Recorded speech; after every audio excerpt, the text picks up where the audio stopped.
नमस्कार, ज्योतिष के इस कार्यक्रम में स्वागत है आपका सुटेबल कॉम पे। और इससे पहले यदि आपने मेरे चैनल को सब्सक्राइब न किया हो तो इसे सब्सक्राइब भी करें, साथ ही बेल आइकॉन को भी जरूर आप प्रेस करें ताकि इस तरह की रोचक जानकारियां जो कि ज्योतिष से संबंधित हैं और आपके आगामी जीवन से संबंधित हैं, ग्रहों के गोचर से संबंधित हैं, वो समय समय पर आपको मिलती रहे, उनके नोटिफिकेशंस आपको मिलते रहें और आपके आने वाले जीवन में होने क्या जा रहा है ये सारी चीज़ों से आप अवगत होते रहें। साथ ही आप मेरे फेसबुक पेज को भी सब्सक्राइब कर सकते हैं, वहाँ भी इसी तरह की रोचक जानकारियाँ सुटेबल कॉम के ही नाम से है वो।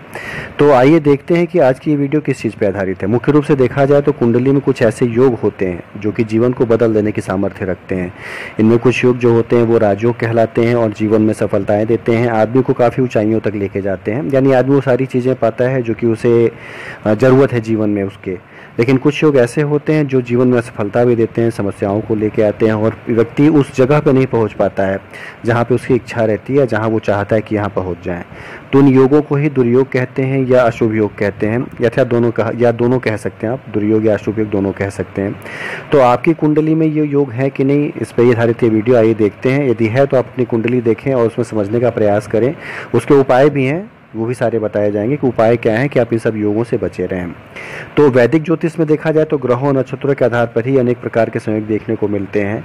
तो उसमें कुछ ऐसी चीज़ें बनती हैं, कुछ ऐसे ग्रह नक्षत्रों के योग बनते हैं कि आपके जीवन को प्रभावित कर देते हैं, बुरे वे में प्रभावित कर देते हैं।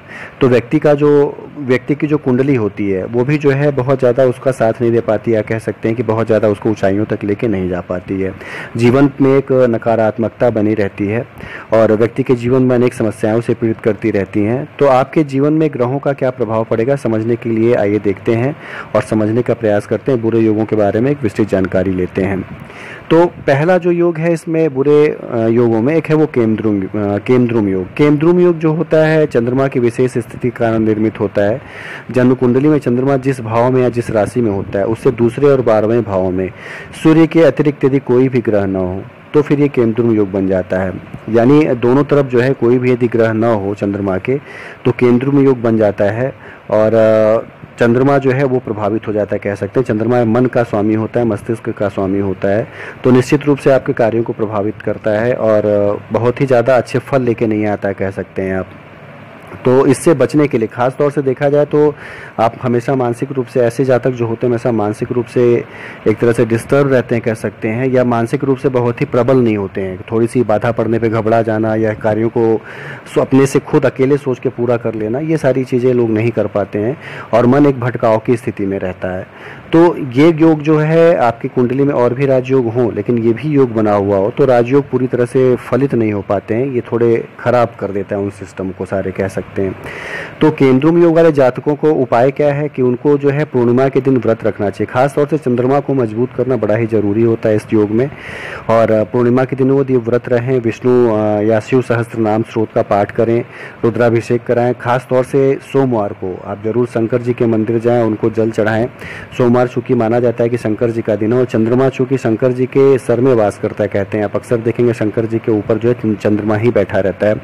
तो इसे सही करने का उपाय ये कि शंकर जी की आप आराधना करें और श्री यंत्र की स्थापना करें, आप लक्ष्मी यंत्र की स्थापना करें, तो ये सारी चीज़ें अच्छी रहेंगी। और ख़ास तौर से स्त्रियों के साथ संबंध बड़े ही अच्छे रखें तो निश्चित रूप से आपके इस केंद्रुम योग का निवारण हो सकता है और आपको जिसके बुरे प्रभाव हैं उसमें भी काफ़ी ज़्यादा आपको कमी देखने को मिल सकती है। दूसरा इसी तरह का एक योग बनता है जो कि व्यक्ति को प्रभावित करता है, वो है चंडाल योग। और ये तब निर्मित होता है कुंडली में जब किसी एक राशि अथवा भाव में बृहस्पति और राहु एक साथ स्थित हों या कुंडली में इनका एक दूसरे से किसी प्रकार से संबंध स्थापित हो रहा हो। तो इन दोनों संबंधों में गुरु चांडाल योग या चांडाल दोष को जन्म देता है जो कि कुंडली में बहुत बड़ी एक तरह से बड़ा कुयोग कह सकते हैं आप माना जाता है। और गुरु चांडाल योग का प्रभाव काफ़ी व्यापक होता है और अपने प्रभाव मुख्य रूप से चेतना और ज्ञान पर डालता है। खासतौर से व्यक्ति जो चीज़ पाना चाहता है ज्ञान के फील्ड में उसमें वो बहुत ऊंचाई तक नहीं पहुंच पाता है, इसमें भी उसे नकारात्मकता या असफलता कह सकते हैं मिलती है और अनेक तरह की सुख सुविधाओं से वंचित हो जाता है व्यक्ति। इस योग से प्रभावित जातक जो होता है काफ़ी अधिक भौतिकवादी होता है और जीवन में भौतिकता पाने के लिए नकारात्मक तरीके ज़्यादा अपनाता है और नकारात्मकता की ओर बढ़ता ही बहुत जाता है। तो इसलिए धन कमाने की तीव्र इच्छा होने के बाद भी बहुत ज़्यादा निगेटिविटी होने के कारण बहुत ज़्यादा सफल नहीं हो पाता है। तो होता क्या है कि वो फ्रस्ट्रेशन में जाने लगता है फिर। और साथ ही इस तरह के जातक जो होते हैं चारित्रिक रूप से भी बहुत प्रबल नहीं रह पाते हैं, क्योंकि राहु और बृहस्पति जो है मन को मलिन कर देते हैं या दूषित कर देते हैं, तो थोड़ा जो है परेशानी उत्पन्न कर देते हैं उनके चरित्र में या उनके अपने भौतिक जीवन को आगे बढ़ाने में। तो गुरु चांडाल योग करने का सबसे अच्छा तरीका आपको है कि आप पूजा करिए, खास तौर से चूंकि बृहस्पति के द्वारा निर्मित हो रहा है तो बृहस्पति की शुभ स्थिति बनाइए किसी तरह अपने जीवन में, और ब्राह्मणों का सम्मान करिए, गुरुओं का सम्मान करिए, अपने उन्हें दान देना चाहिए। बृहस्पतिवार के दिन केले के वृक्ष लगाने चाहिए, उसकी पूजा करनी चाहिए, और निश्चित रूप से भगवान विष्णु की उपासना करनी चाहिए, क्योंकि विष्णु जो है बृहस्पति के ही प्रतीक माने जाते हैं। तो विष्णु की उपासना करनी चाहिए, बहुत ही अच्छे फल उसके मिलते हैं। और कर्मों में जो थोड़ी बहुत बाधा आती रहती है इस तरह के सारे कामों से, यानी पूजा पाठ से, दान दक्षिणा से निश्चित रूप से थोड़ा बहुत सही हो जाती है। और ख़ास तौर से राहु से बनता है निर्मित, और केतु से, राहु और बृहस्पति से बनता है, तो राहु ग्रह की भी शांति कराना बड़ा जरूरी होता है। राहु के बीज मंत्रों का जाप आप यदि करते हैं तो काफ़ी अच्छा मिलेगा। बृहस्पतिवार को जरूर आप मंदिर जाइए, गौ माता की नियमित रूप से सेवा करिए। तो ये गुरु चांडाल योग जो होता है इसमें भी काफ़ी ज़्यादा न्यूनता देखने को मिलती है। व्यक्ति जो है उत्तरोत्तर जो होता है उन्नति के पद पे अग्रसर होता जाता है। तीसरी है एक मांगलिक दोष, हालांकि बहुत बड़ा दोष नहीं एक तरह से है, लेकिन मांगलिक दोष होने पे कुंडलियां जो होती हैं वैवाहिक जीवन के लिए समस्याएं लेके आती हैं, और माना ये जाता है साथ ही कुंडली के पहले, चतुर्थ, सप्तम, अष्टम और 12वें भाव में यदि मंगल होता है तो ये दोष निर्मित होता है।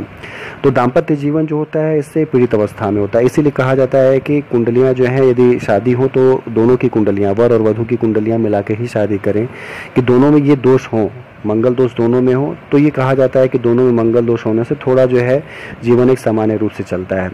हालांकि इस दोष से विवाह विलंब से होता है, कई बार शादियां होती हैं होके टूट जाती हैं, या रिश्ते जो होते हैं वो बनते बनते रह जाते हैं, और विवाह के बाद भी शारीरिक, मानसिक, आर्थिक रूप से दाम्पत्य जीवन बहुत अच्छा नहीं चल पाता है। तो इस दोष का समन भी बड़ा जरूरी होता है। कुछ एक पूजा होती है जो कि शादी के समय ही करा दी जाती है मांगलिक दोष खत्म करने के लिए, और लगातार जीवन सही अच्छा गुजरे और अच्छा जीवन साथी मिले, अच्छे से उसके साथ कंपेटेबिलिटी एक बनी रहे। तो इस दोष के परिहार के लिए व्यक्ति को जो है मांगलिक दोष की शांति करनी चाहिए। मंगल चंडिका स्रोत का पाठ करना चाहिए, केसरिया रंग के गणपति घर लाकर प्रतिदिन उनकी आराधना करिए। मंगलवार को हनुमान मंदिर जाएं, और बंदरों हैं इनको आप यदि चना खिलाते हैं या गुड़ या आटे से बनी मीठी रोटी खिलाते हैं, तो ये सारे उपाय जो एक हैं वो मांगलिक दोष को भी शांत करते हैं। जीवन जो है आपका वो एक शांति के पथ पे अग्रसर रहता है, और शादी होने में थोड़े जो विलंब होने की संभावना रहती है उसमें भी काफ़ी कमी आती है, शादी भी एक इच्छित रूप से होने लगती है।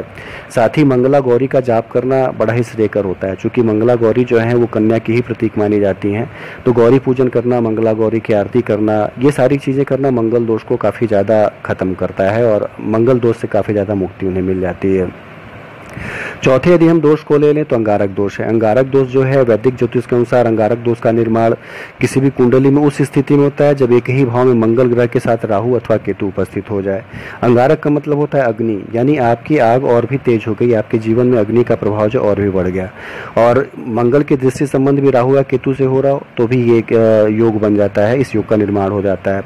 आमतौर पर अंगारक दोष को एक बुरा और शुभ योग माना जाता है, जीवन में समस्याओं की बढ़ोतरी होती है इससे, और बुरे योगों में सम्मिलित किया जाता है इसको। और इसकी समझ लें तो अंगारक यानी अंगारे जैसे फल देने की क्षमता हो जाती है इसमें, यानी जीवन में जो है आपके एक हमेशा कुछ न कुछ कमी या कुछ न कुछ जो है अचानक से घटित होने वाला बनाता है, और कारक तत्व जो होते हैं उनको नष्ट करने की क्षमता रखता है।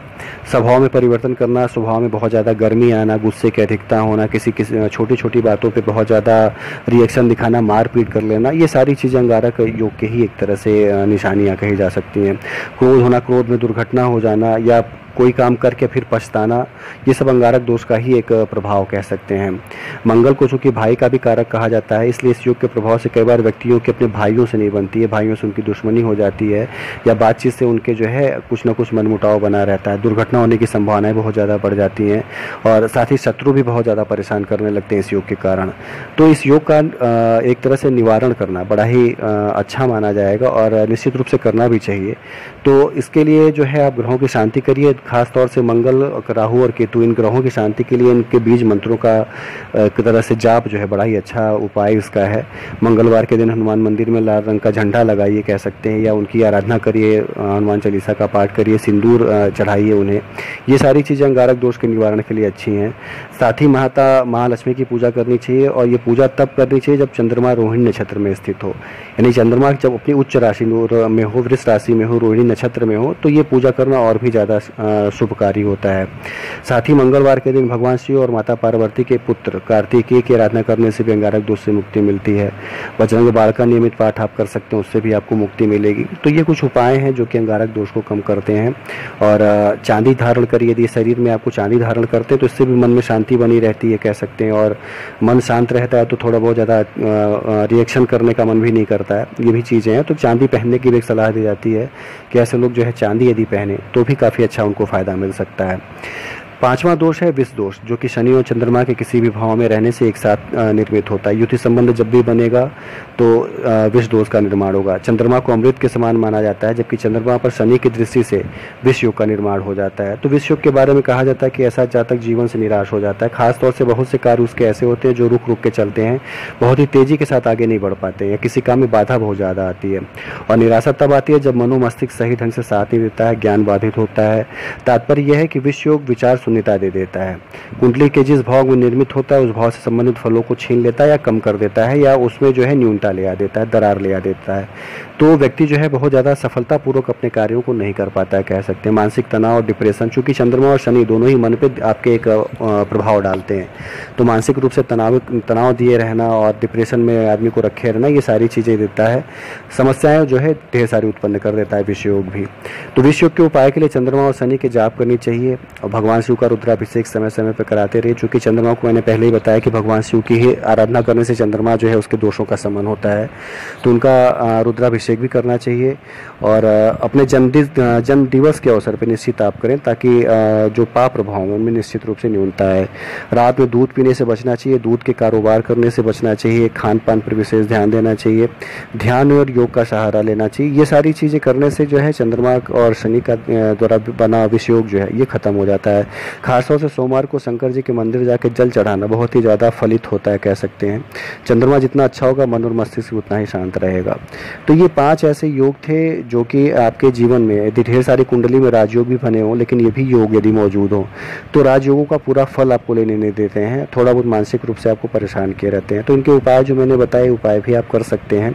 अपनी कुंडली आप चेक भी कर सकते हैं, और न चेक कर पाएँ तो आप नीचे दिए नंबरों पर कॉन्टैक्ट भी कर सकते हैं। वहाँ भी आपको चेक करके सारी चीज़ें बता दी जाएंगी कि आपकी कुंडली में किस तरह की परेशानियाँ या क्या उपाय करें तो उससे आप बच सकते हैं।